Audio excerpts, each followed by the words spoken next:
Hello, my name is Jared, and if you're watching this video, I've turned in everything I need to graduate from film school. In this clip, I'm working on the beginning of my Capstone project, which is normally a demo reel or a full story pitch, but for me is a stand-up set. I fell out of the typical film school path when the COVID-19 pandemic hit before my foundational production class. Instead of learning basic camera and equipment skills, we had to do the class on our phones, and it turned me away from production. Luckily, I loved writing, and one of my early classes was Screenwriting 377, stand-up comedy.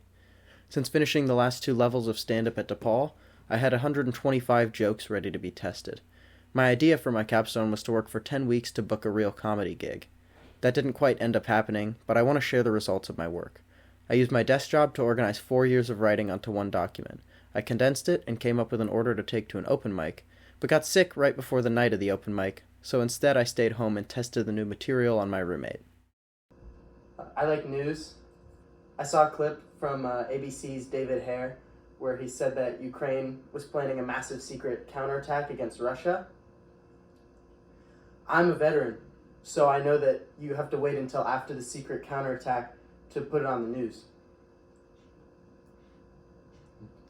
I love stand-up, but this performance reminded me of the grind of solo comedy. I realized that most of my 125 jokes would have to be deleted or significantly edited to have a shot with a real audience. For a moment, the writing felt less fun and more like a slugfest. Regardless, I powered through and fit some better jokes into a set for an open mic at a comedy theater near me. But before that, I had a visitor. My girlfriend Kelsey came from out of town for us to spend Valentine's Day together, and she was willing to put up with a little of my homework. I'm a veteran, so I know that you're supposed to wait until after the secret counterattack to put on the news.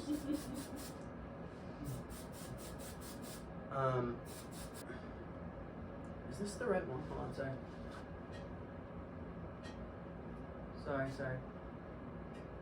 Woo! Yeah, okay then.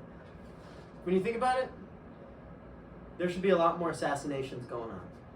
Because if you ever meet someone who's done a lot of acid and shrooms, you're usually not like, that guy's a genius. Babies have a good sense of humor. Ba ba ba ba ba ba. Ba ba. That was for me. Yeah. We have fun, don't we, Kels? You're not here. After putting in a bunch of good work, I finally hit an open mic. This one was at The Annoyance. It's a notoriously queer theater in every sense of the word, and the open mic lived up to it. I remember signing up for improv at this show years ago.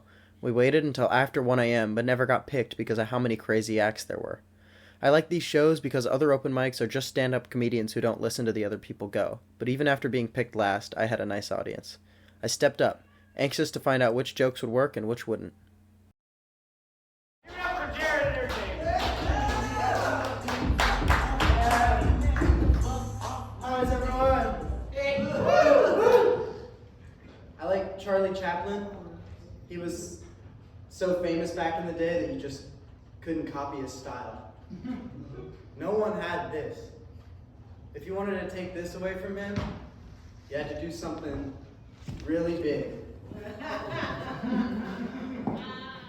Or like, if Trump got gauges. I like news.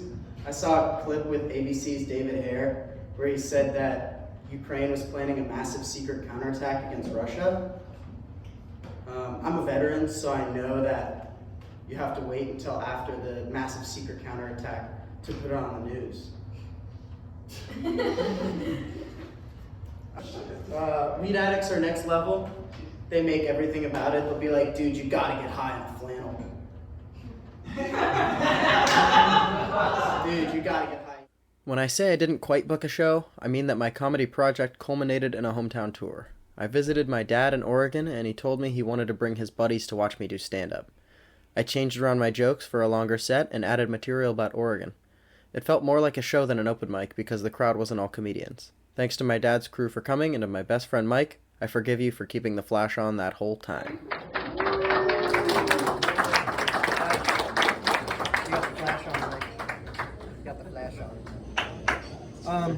I'm back. I'm visiting Oregon from out of town. This is where I learned to play cribbage. Thankfully, I learned from my grandpa and not my dad, because my dad's more of a jock and less into the brain games. He once told me, cribbage isn't about math, It's about winning. My dad doesn't like China. He buys the most American sounding products, so he's not giving them any money. I say American sounding because China got him. They sold him a rifle scope right under his nose because the brand name was Vortex Strike Eagle. He was so frustrated, I told him, China's been making fun of America for a while now with their product names. You know, they're watching the same Fox News commercials that some of you are, with the, you know, tactical underwear and the Liberty Hellfire cat food and Freedom Insurance, and they just stuck the landing. I like being in Oregon. It's kind of like stepping into a time machine. I get off the plane, and one of the first things I find out is that my dad wants help building his trebuchet. I know dads like to get up to their little side projects, and I've been out of town for a while, so I believed him when he told me that the Prussians messed up his tomato plant and they don't have enough grain to withstand a siege. And I find out that his girlfriend is making a catch-a-husband cake, so now we're up to the 20s. 20s were fun. Everyone was like, man, that World War sucked. I'm really glad it's not going to happen again. You could go up to someone in the 20s and do this, and they'd be like, oh, yes, yes, I love Charlie Chaplin. And then I talked to my grandpa. He was doing a project, and he described it in cubits. So we've gone now from the 20s, when a weekend with the boys was going to the saloon, to biblical times, when a weekend with the boys was anointing the tabernacle with scented oils. It must have been crazy back then. Someone just be like, dude, you shouldn't have missed last night. We were fording the river with a ton of our wives, and we turn around, and Jake, man, he got in a fight. Yeah, God himself. Oh my God, the crazy bastard. Every time I see a pretty girl, I give myself $20. Thank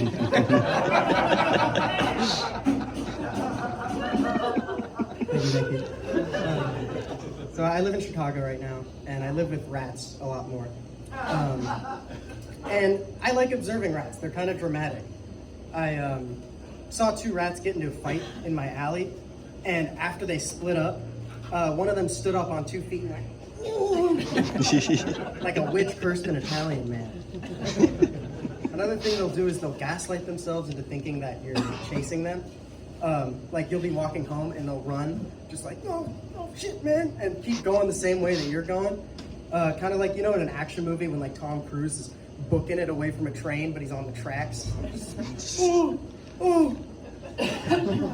Rats. Sports are fun. I think I could be an NFL doctor. Yeah, well, the scans came back and we don't think this neck injury is related to the last 6. Get out there, champ. Could you follow my finger for a second?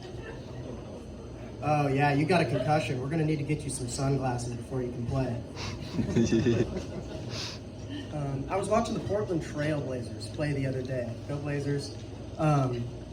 And the announcers were doing plugs for donations to the Portland Trail Blazers Racial Injustice Fund. And like, I know Oregon's like a super progressive state, but not even the Boston Celtics would give money to racial injustice. If I ever make it big, I'm gonna do some of those crazy commercial gigs like Shaq does. You know, try the Impossible Whopper. Diesel says vote DeSantis. Stay dry with Tampax Pearl. The worst commercial gig I've ever seen was for a Nugenix Total T testosterone supplement commercial. So they start with Hall of Famers Frank Thomas and Doug Flutie, and they're talking about staying manly after 40. And then they cut to the guy who doesn't take Nugenix Total T.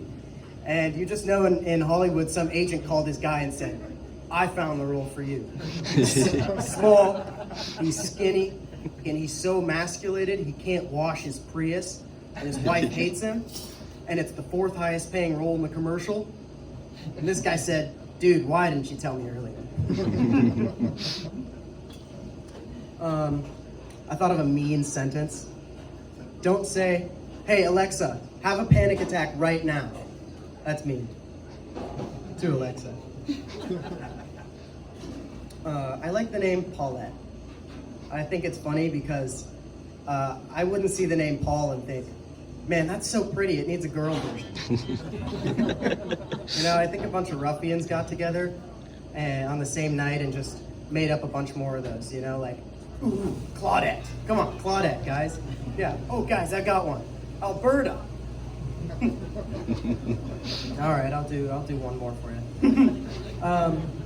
I was watching a video of these workers doing their jobs really fast. I don't know if anyone's seen those videos, but there's one where this guy's just separating crabs and lobsters, just like in seconds. And then there's this one where this woman is wrapping dumplings and she could do like 200 in a minute. But then they showed an inspector and he's like,